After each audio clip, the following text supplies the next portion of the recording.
Hello friend, જય Swaminarayan. Welcome to Krupa's cooking point. આજે આપણે બનાવીશું ગટ્ટા કરીની સબ્જી. તેની માટે આપણે એક વાસણ લઈ લઈશું ગટ્ટા બનાવવા માટે. તો આપણે ગટ્ટામાં યુઝ કરીશું ચણાનો લોટ. તો અહીંયા મેં 5 થી 6 ચમચી જેટલો ચણાનો લોટ લઈ લીધો છે. ગટ્ટા કરી રાજસ્થાની સબ્જી છે. હવે ચણાના લોટમાં આપણે મસાલા એડ કરીશું. આપણે અડધી ચમચી અજમો લઈ લઈશું. ત્યારબાદ અડધી ચમચી જેટલો હળદર પાવડર એડ કરીશું. અડધી ચમચી જેટલો ધાણા જીરું પાવડર એડ કરીશું. અડધી ચમચી જેટલું લાલ મરચું પાવડર એડ કરીશું. ત્યારબાદ સ્વાદ અનુસાર મીઠું એડ કરી દઈશું. ત્યારબાદ આપણે તેમાં દહીં એડ કરીશું. અહીંયા મેં 2 થી 3 ટેબલ સ્પૂન જેટલું દહીં એડ કર્યું છે. ત્યારબાદ આપણે તેમાં 2 ટેબલ સ્પૂન જેટલું ઓઇલ એડ કરીશું. અહીંયા ઓઇલ એડ કરવાથી ગટ્ટા ખૂબ જ સોફ્ટ બને છે. ત્યારબાદ તેને એક ચમચીથી મિક્સ કરી દઈશું. અહીંયા થોડુંક ચમચીથી મિક્સ થઈ ગયું છે. ત્યારબાદ તેને હાથથી આ રીતે મિક્સ કરીને એક ડો તૈયાર કરીશું.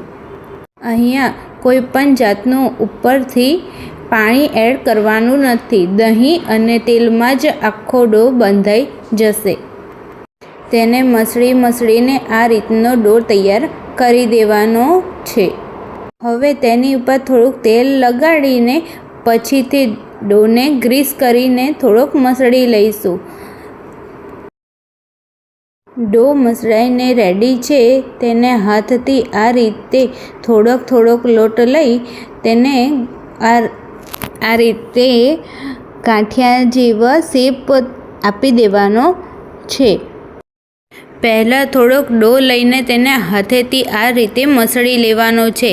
ત્યારબાદ આ રીતે ગોળ કરી અને પછી ચોપિંગ બોર્ડ પર કે પછી કોઈપણ ડીશ પર આ રીતે હાથની મદદથી તેને ગોળ વાળી લેવાનો છે.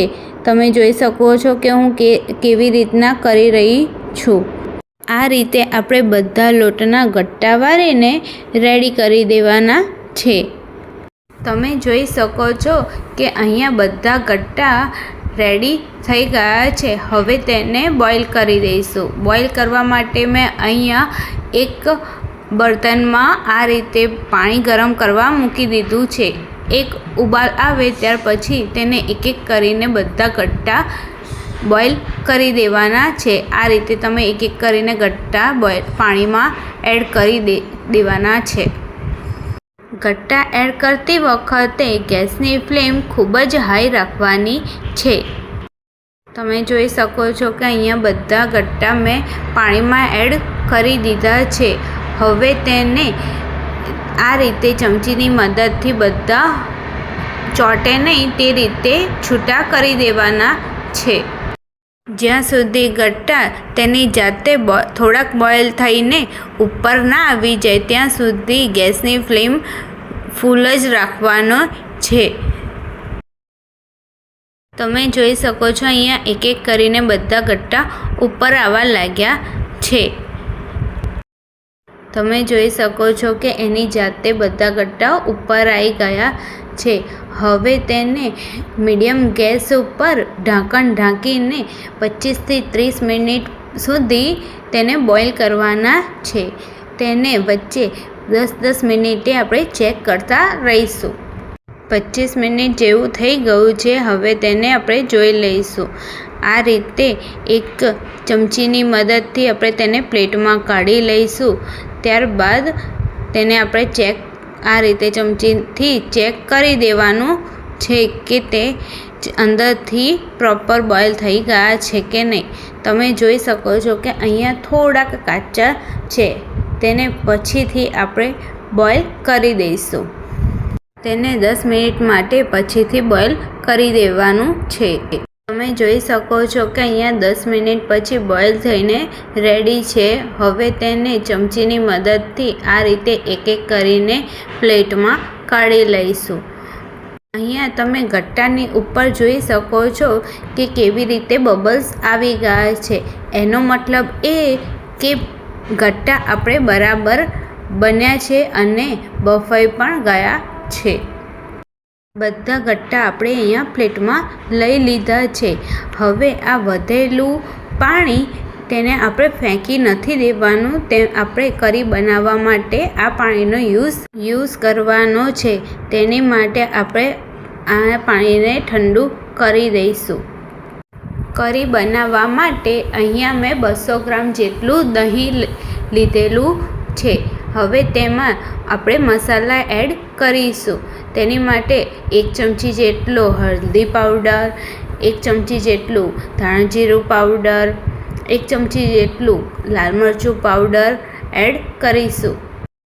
ત્યારબાદ તેમાં સ્વાદ અનુસાર મીઠું એડ કરી દઈશું.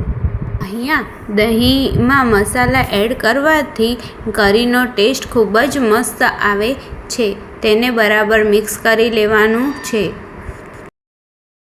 કરી બનાવવા માટે આપણે અહીંયા એક કઢાઈમાં 2 મોટી ચમચા જેટલું તેલ એડ કરીશું. અહીંયા તેલનું પ્રમાણ થોડું વધારે જ રાખવાનું છે. તેલ ગરમ થાય એટલે સૂકા લાલ 2 મરચાં એડ કરીશું. ત્યારબાદ સૂકા ધાણા એડ કરીશું. ત્યારબાદ તેમાં થોડુંક જીરું એડ કરીશું. વઘાર બરાબર તતડી જાય ત્યારબાદ તેમાં લીલા મરચાં એડ કરીશું. અહીંયા મેં 2 થી 3 નંગ લીલા મરચાં અને 1 મોટી ડુંગળી એડ કરી છે. અહીંયા આપણે ડુંગળીને ઓવરકૂક કરવાની નથી. તેને થોડીક જ 2 મિનિટ માટે સોતે કરવાની છે. ત્યારબાદ તેમાં આદુ લસણની પેસ્ટ એડ કરી દઈશું. તેને બી બરાબર કૂક કરવાની છે. અહીંયા આદુ લસણ અને ડુંગળી કૂક થઈને રેડી છે. હવે તૈયાર કરેલા આ દહીં તેમાં એડ કરી દઈશું. દહીં એડ કરતી વખતે ગેસની ફ્લેમ એકદમ સ્લો જ રાખવાની છે. દહીં એડ કર્યા બાદ તેને સતત આ રીતે હલાવતા રહેવાનું છે. નહીં તો દહીંમાંથી પાણી છૂટું પડી જશે. અહીં દહીંમાં જ બધા મસાલા આપણે એડ કરી દીધા છે એટલે ઉપરથી કોઈ પણ જાતના મસાલા એડ કરવાના નથી. દહીંને આ રીતે સતત હલાવતા જ રહેવાનું છે અને ગેસની ફ્લેમ એકદમ સ્લો જ રાખવાની છે. તમે જોઈ શકો છો કે દહીંમાંથી તેલ છૂટું પડી ગયું છે. એનો મતલબ કે દહીંમાં નાખેલા મસાલા તે બરાબર કૂક થઈ ગયા છે. તમે જોઈ શકો છો કે દહીંમાં ઉકાળો પણ આવી ગયો છે. હવે આપણે ઠંડા કરેલા ગટ્ટાને તેમાં એડ કરી દઈશું. ગટ્ટા એડ કરતી વખતે આપણે ગેસની ફ્લેમ થોડી સ્લો કરી દેવાની છે. ત્યારબાદ તેને કરીમાં બરાબર મિક્સ કરી દેવાના છે. અહીંયા આપણે ગટ્ટા કરીમાં એડ કરી દીધા છે. તેને 5 થી 10 મિનિટ માટે ઢાંકણ ઢાંકીને કૂક કરી દઈશું. 10 મિનિટ થઈ ગઈ છે. હવે આપણે ઢાંકણ ખોલીને જોઈ લઈશું. તમે જોઈ શકો છો કે કેટલું મસ્ત રીતે સબ્જી રેડી થઈ ગઈ છે. જો તમારે થોડું પતલું જોઈતું હોય તો તમે ગટ્ટાનું પાણી આમાં એડ કરી શકો છો. ગટ્ટા કરીની સબ્જી અહીંયા રેડી થઈ ગઈ છે. હવે ઉપરથી તેમાં થોડું કસ્તુરી મેથી એડ કરી દઈશું. કસ્તુરી મેથી એડ કરવાથી તેનો ટેસ્ટ ખૂબ જ મસ્ત આવે છે. હવે તેને આપણે હલાવી દઈશું. ત્યારબાદ તેમાં ધાણા એડ કરીશું. તેને હલાવીને બરાબર મિક્સ કરી લેવાના છે.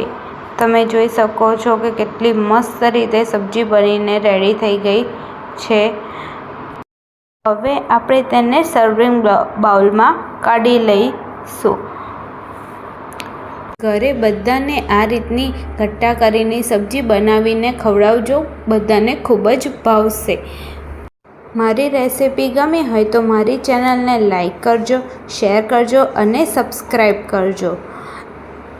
ત્યારબાદ તેમાં ધાણા એડ કરીશું. તૈયાર છે આપણે ગટ્ટા કરીની સબ્જી.